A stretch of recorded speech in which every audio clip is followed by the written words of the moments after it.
Lunes 21 de octubre del 2019, amigos, es un gusto estar nuevamente con ustedes aquí en emisión estelar del Comercio TV con lo más destacado en esta jornada. Es un privilegio trabajar para ustedes. Aquí iniciamos. El ministro de Defensa, Osvaldo Jarrín, se pronunció este lunes sobre las acciones de las Fuerzas Armadas durante los 11 días de manifestaciones. Además, anunció que emitió una nueva directiva para afrontar la insurgencia en el país. Las declaraciones de Osvaldo Jarrín, ministro de Defensa, se plasmaron durante el minuto cívico que se efectuó en el Campo de Marte de esa cartera de Estado. Uno de los anuncios recogidos fue el de la emisión de una nueva directiva militar. Objetivo concreto, afrontar la insurgencia en el país. Esto se debería, entre otros aspectos, a la situación de protesta registrada en los 11 días de paro. Existen entidades y organizaciones que se creen con capacidad de rivalizar con la organización política jurídica que es del Estado Nacional. Además, dijo, existieron organizaciones que intentaron desestabilizar el país. Grupos oportunistas, bandas criminales, saboteadores, delincuencia, incluyendo a grupos que, aprovechándose de las circunstancias, puedan llegar a la desestabilización democrática. Frente a las agresiones y actos vandálicos, dejó claro que nadie, aparte de las Fuerzas Armadas, puede utilizar el uso progresivo de la fuerza. Las Fuerzas Armadas y la Policía Nacional, que son las únicas que tienen el monopolio del uso de la fuerza. Al ministro no se le pasó el referirse a la situación de autoridades locales que se presume participaron en las protestas. Y más aún sorprendente es que autoridades de los GAT, autoridades seccionales, no solamente apoyen, lideren el cometimiento de actos de sabotaje, como es en el sistema hidrocarburífero. Sobre este particular calificó como reprochable el desconocimiento de las autoridades respecto de la responsabilidad del cargo que ostentan. Esto debido, según dijo, a que ejercen su autoridad como un liderazgo para otro tipo de fines, menos para lo que representa el Estado ecuatoriano. Informó Javier Rosero. Nuevamente, el presidente Lenín Moreno rechazó la supuesta injerencia del gobierno de Venezuela y del expresidente Correa en los actos violentos registrados durante los 11 días de protestas. El primer mandatario se refirió en duros términos a Nicolás Maduro. No dudo bajo ninguna circunstancia que para la agresividad, para el contratar bandas organizadas de criminales a los cuales se pedía que garroteen, que asalten, que quemen Quito, hubo dinero extraño. No nos debe asombrar la alegría de Cabello, la alegría del asno que gobierna Venezuela, la alegría de Correa, definitivamente era porque las manos se habían metido acá. La Contraloría General del Estado inició acciones de control en la prefectura de Pichincha sobre el uso de recursos públicos durante las manifestaciones. Estas acciones son investigadas por la Fiscalía. Tras el incendio en el edificio de la Contraloría General del Estado durante las manifestaciones, el organismo retomó sus actividades de manera progresiva. Pablo Celi, titular de la institución, anunció que continúan en marcha los procesos de auditoría. Dispuesto un conjunto de acciones de control en el GAT de Pichincha, que corresponden a un control sobre el uso de recursos públicos en acciones que en estos momentos son investigadas por la Fiscalía General del Estado. El Contralor no dio más detalles con respecto al inicio de este examen especial a la prefectura de Pichincha. La semana pasada a la prefecta Paola Pavón se le formularon cargos por el presunto delito de rebelión. Guarda prisión preventiva en la cárcel de La Tacunga. En este momento están en desarrollo un conjunto de acciones de control en el país y existen también informes en proceso de aprobación cuyos resultados serán anunciados en los próximos días. Con respecto a la operatividad de la Contraloría, se adoptó medidas para recuperar los soportes informáticos y la restauración documental. El data center de la institución fue reubicado, se encuentra en funcionamiento, por lo cual la web institucional ha sido activada.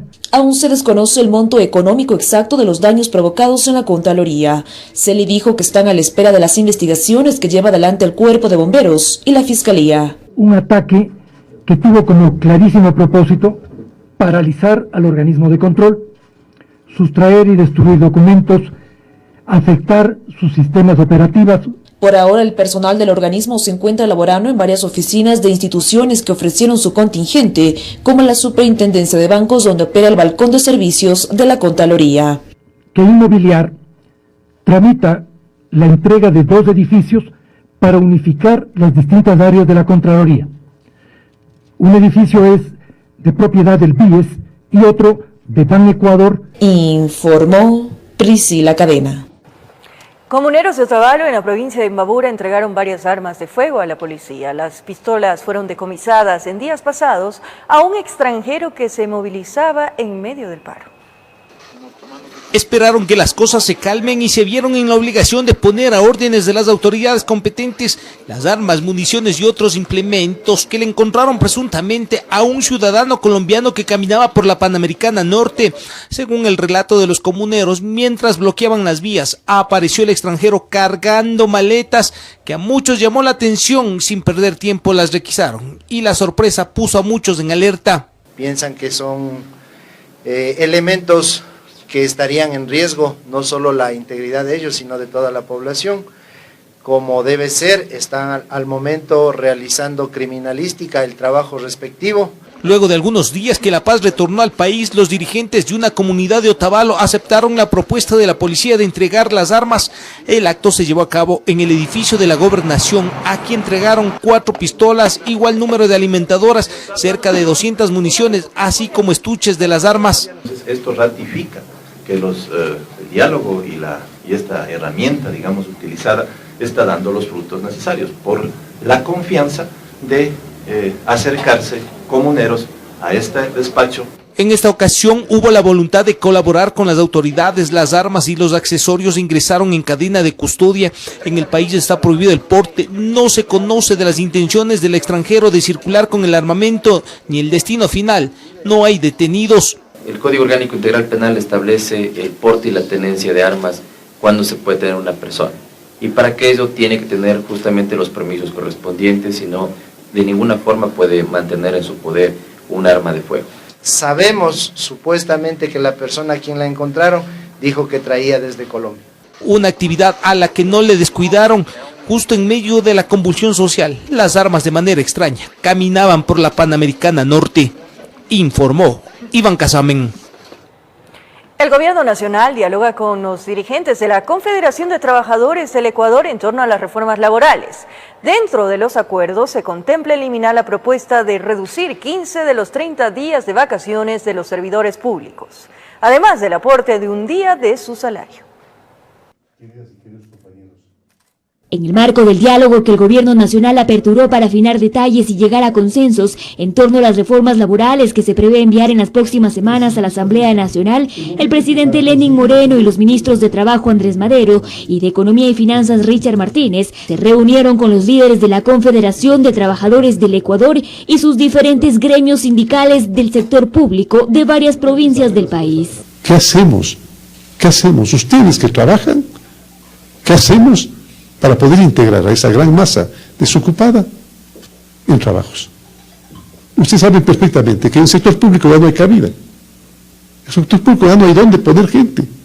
Y es precisamente en el marco de este diálogo que se habría acordado que dentro del proyecto de reformas se desestima la propuesta de eliminar 15 de los 30 días de vacaciones de los servidores públicos, además del aporte de un día de su salario. Prácticamente eso está desestimado. El ministro de Trabajo recordó que las reformas que se plantearán son para las nuevas personas que ingresen al mercado laboral y estas no irían en contra de los derechos y beneficios de los trabajadores. Que no se van a eliminar beneficios como la 13ª remuneración, como la 14ª remuneración, las vacaciones, el derecho a la participación de utilidades, el derecho a una jubilación. Lo que queremos con la propuesta de jubilación es que la jubilación llegue para todos. El día de hoy la jubilación no está llegando para todos, la jubilación patronal. A esta reunión no asistieron los representantes del Frente Unitario de Trabajadores FUT. Madero insistió en que están abiertos al diálogo, pero que no cederán bajo presiones. Porque la propuesta de movilización de marchas y paralizaciones, no es una propuesta de diálogo, es una propuesta de hecho con la cual no compartimos y en la cual no vamos a estar participando nosotros. En Quito informó Adriana Rojas. La Asamblea Nacional iniciará el tratamiento de la Ley de Crecimiento Económico que aspira a recaudar más de 700 millones de dólares. Este martes el Consejo de la Administración Legislativa conocerá la norma y decidirá a qué comisión será remitida. Corre el tiempo y en la legislatura se sabe que no se lo puede perder. Es por eso que este martes el CAL conocerá el proyecto de reformas tributarias que, a decir de varios legisladores, en una primera lectura, tiene aspectos positivos en materia económica. El hecho de haber eliminado el anticipo del impuesto a la renta hará en la práctica que las empresas, sobre todo medianas y también las pequeñas, tengan mayor capital de trabajo, la eliminación de ciertos aranceles a los teléfonos inteligentes, a las computadoras. Sin embargo, habría nuevos impuestos que causan preocupación por el posible incremento del costo de la vida en los ecuatorianos. Un ejemplo sería la imposición del pago de IVA en servicios de plataformas digitales.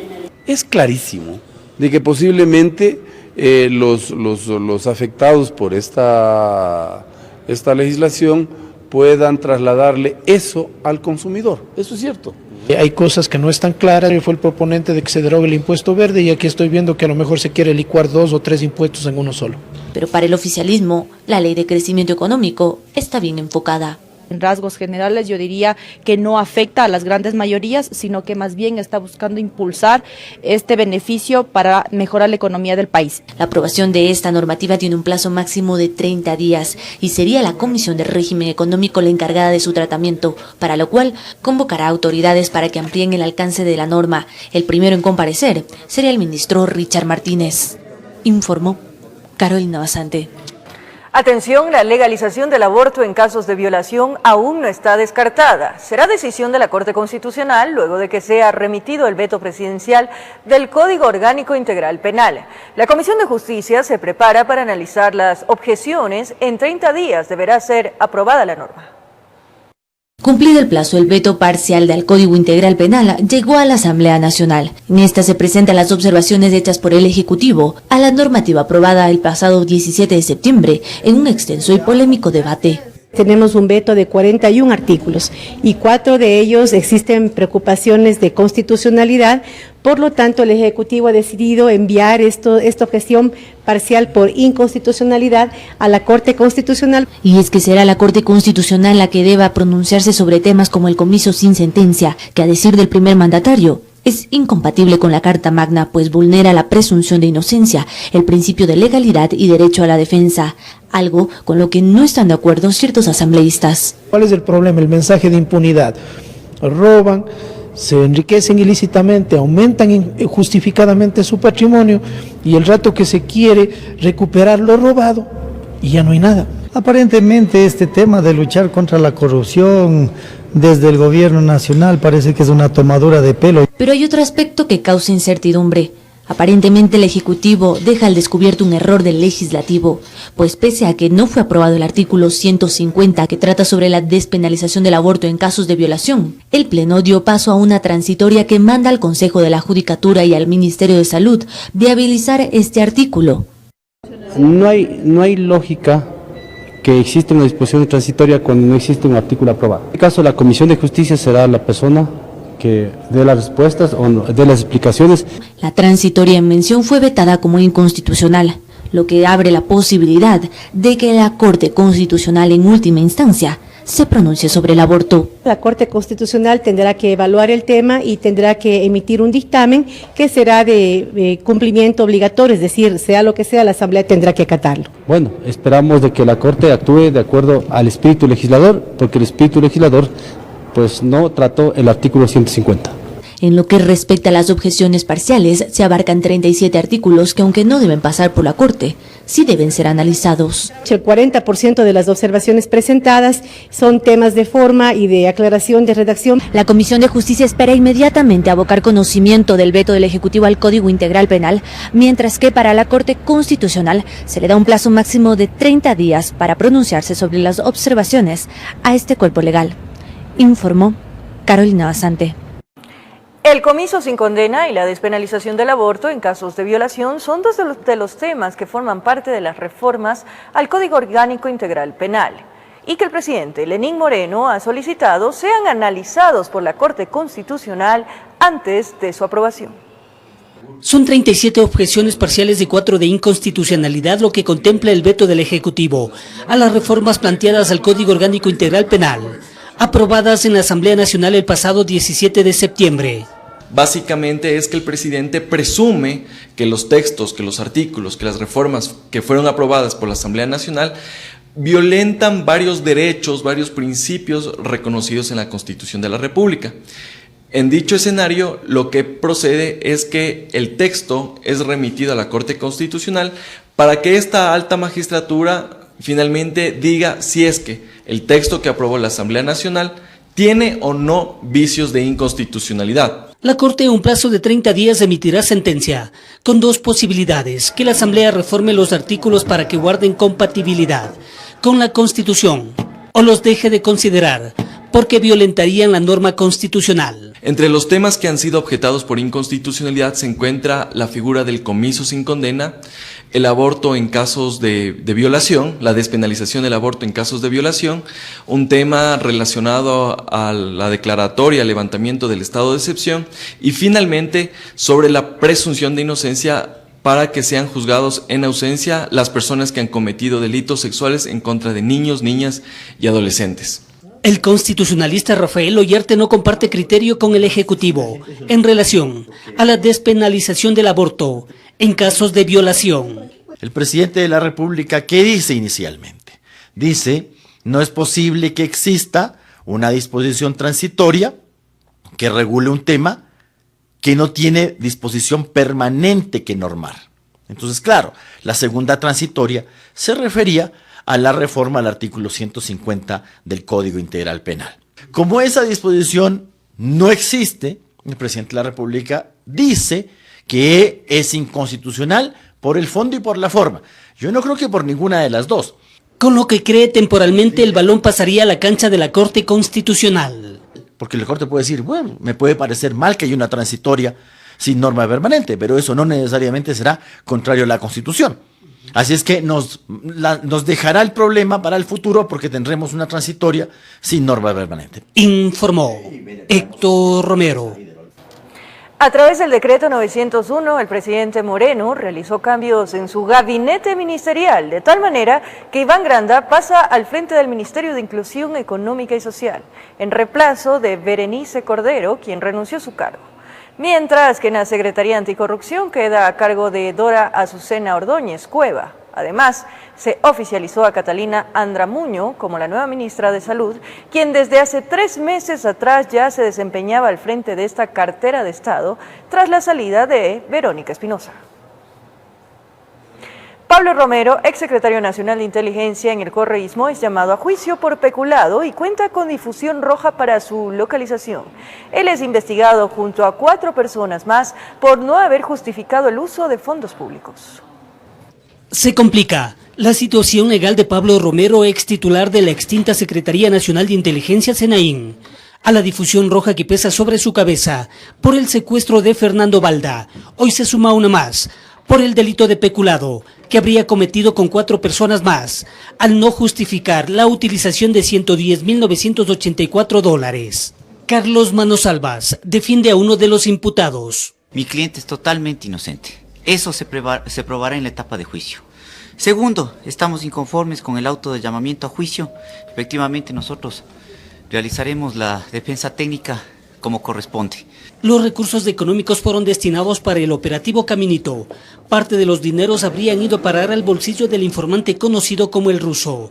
Stalin Oviedo, abogado de Romero, justificó la falta de una copia certificada del pasaporte del Ruso, quien aparece con el nombre ficticio de Eduardo Soler.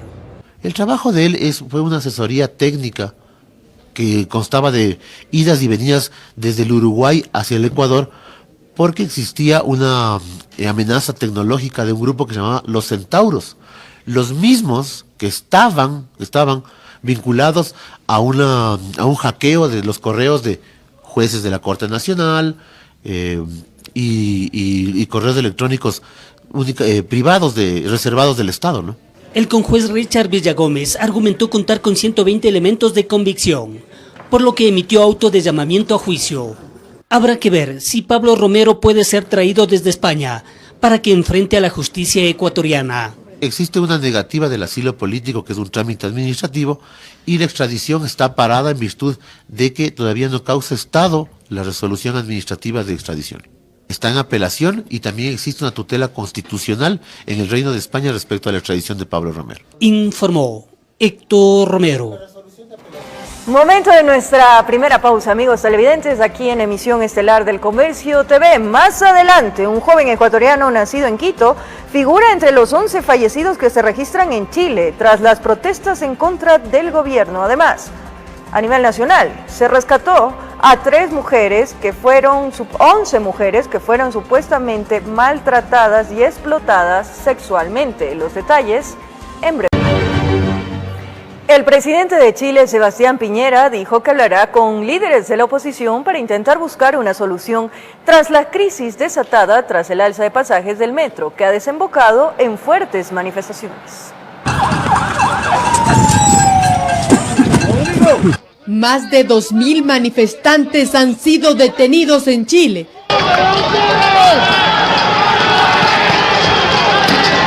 Otros 37 han resultado heridos por armas de fuego en los 4 días de fuertes protestas, según detalló el Instituto Nacional de Derechos Humanos de dicho país.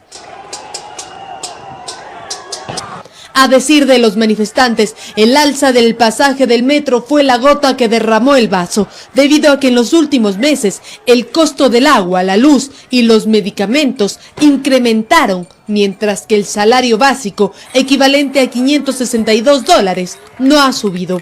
A pesar de que el presidente Sebastián Piñera congeló el alza de pasajes del metro, el descontento social se ha manifestado principalmente en las calles de Santiago, desafiando incluso el toque de queda y el estado de emergencia que restringe la reunión y la movilidad de personas.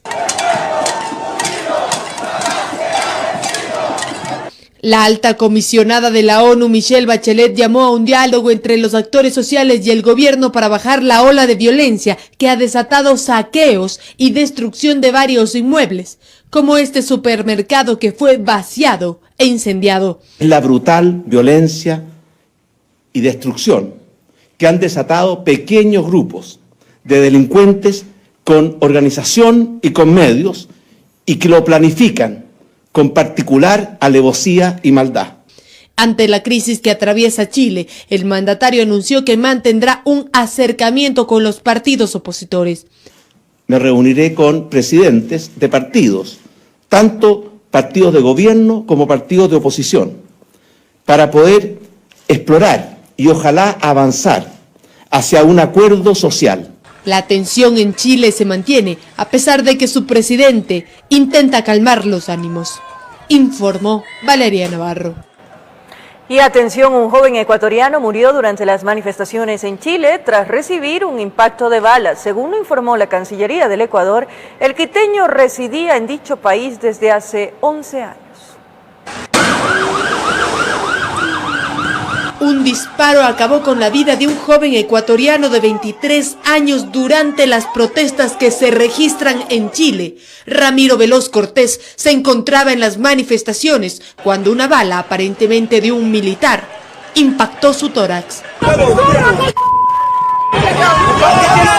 disparando a la gente, güey, con balas de verdad!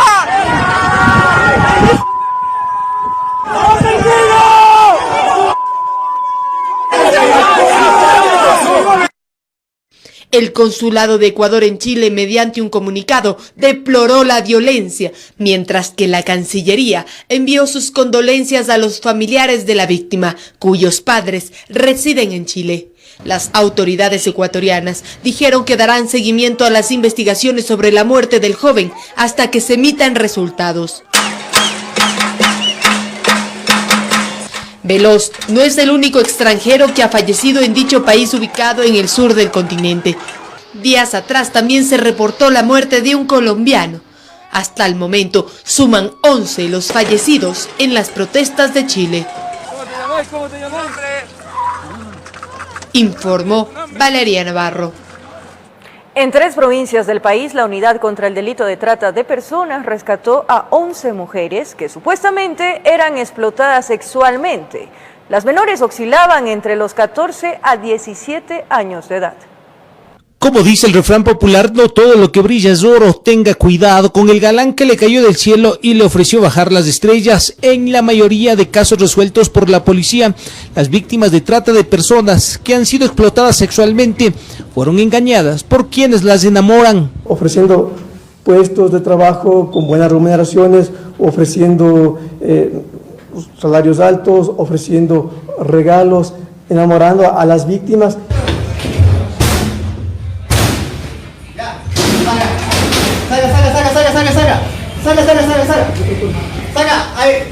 En los últimos días, la Unidad contra el Delito de Trata de Personas realizó varios operativos en las provincias de Guayas, Morono, Santiago y Pichincha. Las mujeres, entre ellas 5 adolescentes, fueron encontradas trabajando en contra de su voluntad en prostíbulos y sitios donde ofertaban masajes. Permanentemente se ve en redes sociales ofertas de trabajo. Tener mucho cuidado porque por ahí empieza esta situación. En total, 11 mujeres fueron rescatadas por agentes de la policía, quienes supuestamente estaban sometidas a una esclavitud sexual. Las víctimas de trata dependían al 100%, entre comillas, de su representante, novio o mal llamado enamorado. En el relato entregado por las mujeres a los agentes de la policía, saben que diariamente el sujeto era el encargado de recaudar el dinero, le brindaba alojamiento y alimentación, pero nunca se descuidaba de sus movimientos. Y una vez que ya son novias de estas personas, entre comillas, proceden a explotarles sexualmente a través de ofertar servicios sexuales. Es decir, un trabajo donde no podían moverse libremente, no tenían permiso para salir a la calle, supuestamente no podían ir ni a la tienda solas, siempre caminaban con la seguridad encima. Esclavas, en pleno siglo XXI, en Quito, informó Iván Casamen. Personas que libaban en la vía pública protagonizaron un enfrentamiento con agentes de la Policía Nacional. El suceso se registró al suroeste de Guayaquil.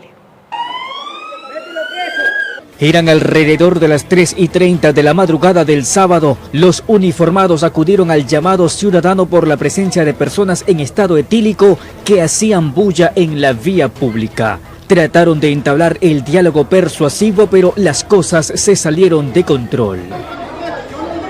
Al sentir que se encontraban en superioridad numérica, los libadores que permanecían en las calles de Gallegos Lara y García Goyena empezaron a enfrentarse con los policías.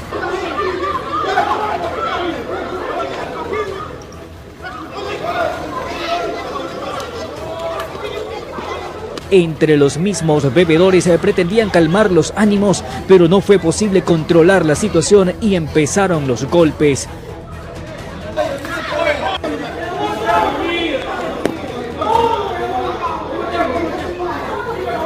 Al final, los uniformados debieron retener a unos cuantos por escándalo en la vía pública, con el objetivo de controlar definitivamente cualquier altercado.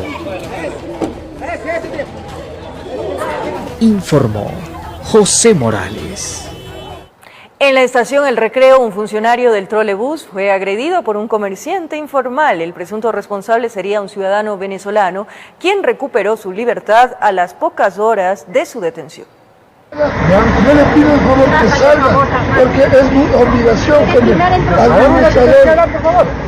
Como administrador de parada, mi responsabilidad. Por cumplir con su trabajo quedó bañado en sangre. La supuesta reacción del comerciante informal obedecería a que el funcionario del trolebús le pidió que salga de las instalaciones, que no podía vender sus productos. La ira del ciudadano extranjero la descargó cayéndole a golpes al empleado municipal, quien recibió un fuerte golpe en la cabeza. Fue cobardemente agredido y de una manera inexplicable, demasiada excesiva violencia. El representante de la empresa metropolitana de transporte de pasajeros señaló que el trabajador solo cumplía con sus funciones como administrador de parada. Una vez que está prohibido la presencia de vendedores informales, solo pueden trabajar quienes están acreditados y cuentan con sitios específicos. Enviar un mensaje muy claro muy claro a las personas que quieren trabajar en el marco de la irregularidad, que eso no lo podrán hacer aquí y que busquen otros espacios. Los golpes al funcionario le ocasionaron una sutura de 9 puntos en la cabeza. El hecho se hizo público en las redes sociales. Que de parte de la empresa patrocinaremos directamente esta acción judicial que la presentará nuestro compañero. Entonces, el supuesto agresor, un comerciante de nacionalidad venezolana, fue retenido por las personas y entregado a la policía, que llegó al sitio. Sin embargo, recuperó la libertad a las pocas horas. El agredido, patrocinado por la empresa metropolitana, colocará la denuncia respectiva. Estamos preparando todo el expediente porque vamos a actuar de manera enérgica como corresponde en estos casos. No es la primera vez que un trabajador del sistema público de transporte es agredido. Semanas atrás, el conductor de una unidad de trolebús también fue golpeado. En Quito informó Iván Casamen. Un vehículo cayó a una zanja con 3 ocupantes en su interior en el cantón Durán, provincia del Guayas. Los sobrevivientes se dirigían a un hospital cuando sufrieron el accidente. Los detalles en el siguiente informe. Ocurrió en el sector conocido como 1 de Mayo de Cerro Redondo, en Durán, en la curva que lleva a la quinta etapa del recreo.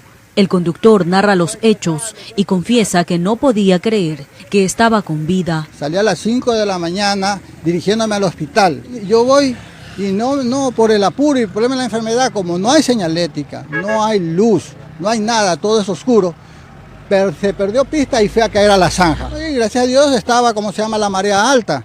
Entonces nosotros vinimos y salimos así, a todo con el lodo y todo se salió. El enfermo tuvimos que buscar otro carro, imagínense en ese estado lleno de lodo y todo, llevarlo al hospital. Esto es oscuro y es peligroso, casi pierden la vida mis 2 hijos en este accidente que tuvieron ahorita. ¿Cómo fue que usted se enteró que estaban ahí? Mi hija me llamó a las 4 de la mañana al celular de mi marido y me dijo que habían tenido un accidente aquí.